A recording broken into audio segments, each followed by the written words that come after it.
لیکن وہ کاپی ہی ہے. وہ کاپی ہی ہے. کاپی.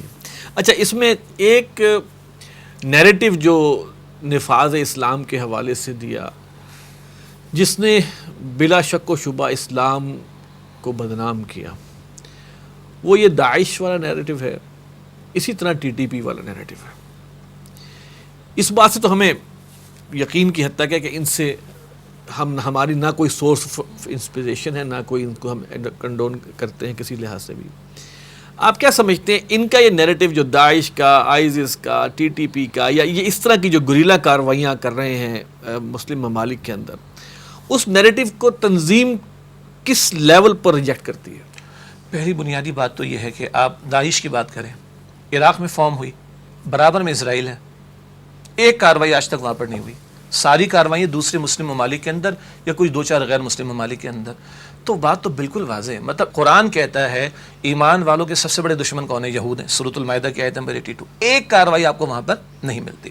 اور دوسری آپ نے ٹی ٹی پی کا نام لیا. مطلب عجیب بات ہے، شاید ہمارے ناظرین کو کچھ زیادہ عجیب لگے، کراچی کے اندر تو بھتوں کی پرچیاں تک آئی ہیں تو ٹی ٹی پی نیچے لکھا ہوا ہے. میں نہیں ایکسپیکٹ کروں گا کہ وہ اوریجنل ون ہوں گے، لیکن اس قدر یہ بدنام زمانہ لوگ ہو گئے کہ ان کے نام لے کر لوگوں نے بھتہ لینا شروع کر دیا. اور پھر بڑی مباحث ہوئے ہیں کراچی کے اندر بھی. عرض کرنے کا مطلب ہے کہ کس کا خون بہایا؟ ایسے لوگوں کا جو بے گناہ ہیں، ایسے لوگوں کا جن کا کوئی قصور نہیں.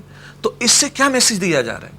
اس سے کیا دین سے متنفر اور نام دین کا اگر لیا جا رہا ہے تو لگتا یہی ہے کہ یہ دین دشمنوں کی سازشیں ہیں کہ جنہوں نے یہ پلیٹ فارمز دیے ہیں، یہ ان کو بنایا ہے، ان کو سپورٹ کیا ہے، ان کو اسپانسر کیا ہے اور ان کو فرنٹ پہ لا کے دکھایا ہے تاکہ اسلام کو خراب کیا جا سکے، اسلام کی تصویر کو خراب، خلافت کا نام خراب کیا، خلافت کا نام خراب کرنے کی کوشش کی جائے. تو بنیادی طور پر ان دونوں جماعتوں کی اجتماعیتوں کی اگر آپ بات کریں تو ان کی ساری کارروائی، یہ قرآن جب کہتے ہیں سورۃ المائدہ کی آیت نمبر 32 میں، جس نے ایک انسان کو قتل کیا ناحق، ساری انسانیت کو قتل کیا، اور جس سے ایک انسان کو بچایا اس نے ساری انسانیت کو بچایا. تو اگر آپ باٹم لائن آئی ایس کا دیکھیں یا ٹی ٹی پی کا دیکھیں تو قتل و غارت گری، بے گناہ لوگوں کو مار ڈالنا، اس کے سوا کوئی آپ کو ان کے نام کے ساتھ چیز اٹیچ نظر نہیں آتی، جو کہ یقیناً اسلام کے خلاف ہی بات ہے. بلکہ اول تو یہ بات امریکنز کی زبان سے زبان زد عام ہوئی ہے نا کہ جناب داعش بھی کسی شے کا نام ہے اور اس طرح کا معاملہ. تو عرض کرنے کا مطلب ہے کہ اس کو ہم کنڈیم بھی کرتے ہیں. البتہ ان کو کنڈیم کرنے کے ساتھ ایک تصور لوگوں کا یہ کہ آپ خلافت کا لفظی استعمال نہ کریں. تو بھائی پھر تو قرآن میں سے بھی نکالنا پڑے گا، یعنی کہ اگر کسی نے حدیث سے بھی نکالنا پڑے گا. تو ہم خلافت کا بھی صحیح تصور لوگوں کے سامنے رکھیں اور اسلام کا صحیح تصور لوگوں کے سامنے رکھیں، اسلام کی صحیح پکچر لوگوں کے سامنے رکھیں. بلکہ انفیکٹ انہوں نے تو اسلام کا نام خراب کیا. جی اب اسلام کا نام کہاں سے نکالیں، کہاں سے نکالیں. ایگزیکٹلی. اور دوسری بات جو آپ نے بتائی کہ ان کے جتنے عمل ہوئے ہیں اس سے تقویت کس کو ملی ہے؟ ایگزیکٹلی.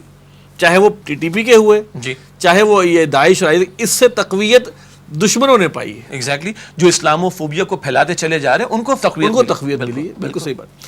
اچھا سر، اب ایک اور جو چیلنج پیش ہو رہا ہے جو ہمیں نظر آ رہا ہے، جیسے کہ طالبان اب دوبارہ آئے ہیں، کسی ایک ملک میں اسلامی نظام، اسلامی شریعت نافذ ہو جاتی ہے، جیسے کہ پہلے آپ نے بھی ذکر کیا کہ طالبان کے دور میں ہوئی تھی کچھ عرصے کے، لیکن وہ وار لائک سچویشن والی بات ہے، تھوڑے موقع ان کو ملا تھا.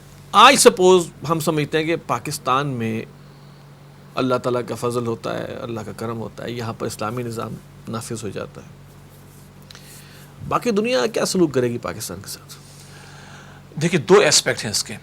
اگر واقعتاً صحیح اسلام کی تصویر ہم دنیا کے سامنے پیش کر سکیں، اور جو کہ مقصد تھا پاکستان کو بنانے کا، قائد اعظم کے الفاظ آپ پڑھ لیں، اسٹیٹ بینک کی اناگوریشن ہوتی ہے، اس موقع پر ان کی تقریر دیگر مواقع پر کہ مغرب کی جو کیپٹلسٹ اکانومی اس نے برباد کیا، دنیا کو غلام بنایا، سودی نظام میں برباد کیا، انسانیت اس سے سک رہی. قائد اعظم صاحب اقبال کو دیکھیں، جب آپ کے علم ہے کہ مسلم لیگ کی کچھ قیادت سے مایوس ہو کر قائد اعظم برطانیہ چلے گئے تھے تو ان کو واپس لانے والے کون تھے؟ علامہ اقبال تھے. علامہ اقبال کے خطوط آن ریکارڈ موجود ہیں، اور اقبال وہ ہے کہ جو مغرب سے فلسفہ پڑھ کر آیا. اقبال کہتے ہیں جہاں تک میں نے انسانیت کے مسائل پر غور کیا، اس کا حل سوائے اسلامی شریعت کے کہیں اور نہیں. البتہ کیسے نافذ کریں گے جب تک کہ ہمارے پاس اپنا ایک خطہ زمین نہ ہو.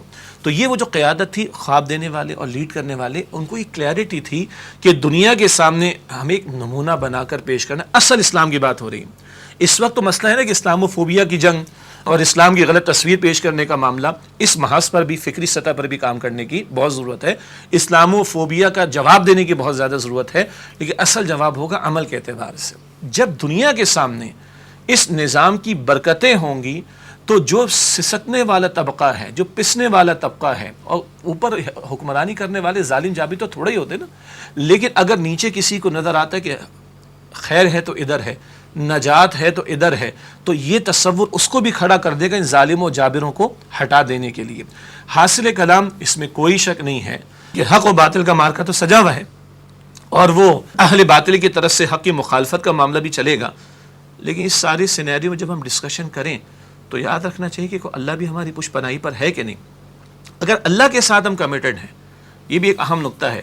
اسلام کا نام لے کر کہیں میں کرسی کے ساتھ کمٹمنٹ تو نہیں کر رہا، اسلام کا نام لے کر میں اپنے مفادات کے لیے تو کمٹمنٹ نہیں کر رہا، تو پھر تو رب کی مدد نہیں آتی. لیکن جب واقعتاً بندہ اللہ کے ساتھ، اس کے دین کے ساتھ سنسیئرٹی کے ساتھ کمیٹڈ ہو جائے گا تو پھر اللہ تعالیٰ کی مدد بھی شامل حال ہوگی. ایک نظارہ بھی ہم نے دیکھ لیا، 60 ملکوں کی ساری ٹیکنالوجی لا کے ڈال دی گئی، اور انہوں نے کہا کہ ہم تو سیٹلائٹ سے جو ہے وہ چیونٹی کے بھی پر کو جو ہے وہ ناپ لیتے ہیں، باقی انسان کیا بیچتا ہے. وہ ساری ٹیکنالوجی فیل ہو گئی نا. اور ہمارا یہ یقین ہے کہ ساری کامیابی کہیں، فتح کہیں، غیروں کا نکل جانا کہیں، اصل تو اللہ کے حکم سے ہوا، مگر اس کے جب بندے کھڑے ہوئے اس پر توکل کر کے اور اس کے ساتھ کمیٹڈ ہو کر، تو اللہ تعالیٰ نے نکال باہر کیا. تو آج اگر ہم واقعتاً اللہ کے ساتھ کمیٹڈ ہو کر دنیا کے سامنے نظام پیش کریں گے تو اس کی قبولیت کے مواقع بھی اللہ تعالیٰ عطا فرمائے گا ان لوگوں کے لیے خاص طور پر کہ جو اس وقت کے ظالمانہ نظام کی وجہ سے جو ہے وہ سسک رہے ہیں اور ظلم و ستم کا شکار ہیں.